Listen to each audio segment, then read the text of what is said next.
Септември повторно донесе живот во основното училиште Лирија во Чаир. Джагорот низ ходниците поттикнува чувство на веселост, но не и кај директорката Теута Идрези. Во незината канцеларија се прават пресметки и планови, како да се платат новите сметки за струја. Ако направиме една споредба со минатата година, значи разликите се големи. Во последно време ни доаѓаат големи суми на плаќање за електрична енергија. Еве, например, имаме втори месец, 2021 година, за плаќање имавме износ 19.792, додека една година потоа, 1.2. до 28.2.2022 година, имаме сума околу 200.000. Значи, големо покачување. Истиот проблем го имаат 9 основни училишта, 7 градинки и едно училиште за возрастни кои се наоѓаат во општина Чаир. Сите тие ја плаќаат струјата од блок дотации кои ги добиваат од Министерството за образование и наука.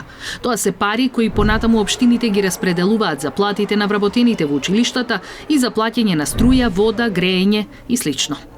Од МОН се пофалија дека оваа година во споредба со ланската, блок дотациите се зголемени за околу 400 милиони денари во основното и 100 милиони денари во средното образование. Општина Чаир добила 4 милиони денари плюс и оттаму велат дека ваквото покачување не затвора ниту една дупка. Тие 4 милиони денари апсолутно не се доволни за покривање на трошоците, особено имајќи предвид дека моментално има и покачување на платите кај наставниот кадар, кај стаф тимот на училиштата и градинките, и можам буквално тврдам на тоа, бидејќи е сепак аргумент, до крај на првото полугодие трошоците што не ги покриват блок дотациите се во висина од 13 милиони денари. Исто и во внатрешноста, но ќе е темно, оти училиштата мораат да штедат. Значи, блок дотациите кои што треба да ги добиеме и тие се сведени на минимум, така да од чупло празно ќе мора да префрламе и да работиме. Зоран Митев е директор и на подрачното училиште во населбата Три Чешми, кое системот на греење со дрва го замениле со нафта. Поставиле и фотоволтаици, но Митев вели дека нема голем ќар. Доколку ние ја продадеме струјата на добавувачот наш, цената е многу ниска. Таа изнесува 2,4 денари по киловат. Струјата која што ние ја набавуваме е 28 денари по киловат. Тоа е огромна разлика која што не знам како. 5 основни и 4 средни училишта во Штип помош бараат од општината. Градоначалникот вели дека за да платат сметки за струја, трошат од парите кои ги планирале за да им изградат патишта на штипјани.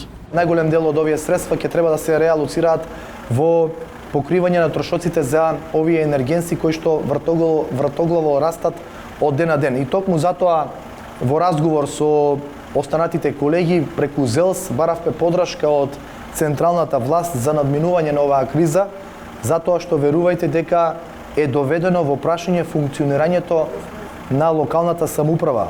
Но владата досега јавно не ги информира граѓаните дали и како ќе го реши проблемот со скапата струја која училиштата повеќе не може да ја плаќаат. А во отсуство на јасни информации, на социјалните мрежи веќе втор месец се шири паниката дека со почетокот на студот, учениците ќе бидат испратени од дома онлайн да ја следат наставата. Само праша го праша Министерството за образование и оттаму негираат дека наставата ќе се префрли онлайн, иако не го исклучуваат тоа ако училиштата побараат.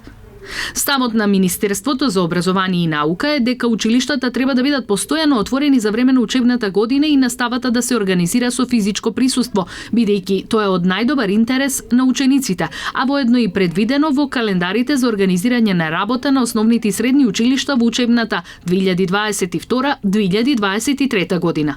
Сепак, МОН ќе ја следи состојбата и во меѓувреме ќе се разгледуваат сите пристигнати иницијативи и за какви било нови одлуки. Јавноста навремено ќе биде известена. И директорите се согласни дека онлайн не е решение, но дека ќе биде неизбежно ако државата не помогне. Доколку нешто по-радикално не се смени во политиката према училиштата, реално е она што пред малку го кажав, дека постои опасност да опасност ситуација да преминеме на онлайн настава. Меѓутоа и тоа не е решение со оглед на тоа дека ако се обидуваме да го заштитиме буџетот на училиштата, што ќе направиме со буџетот на семејствата? Директорите на училиштата велат дека ако не можат да ги плаќаат сметките за струја, не само што учениците ќе останат во темница, туку и ќе влијае на квалитетот на образованието.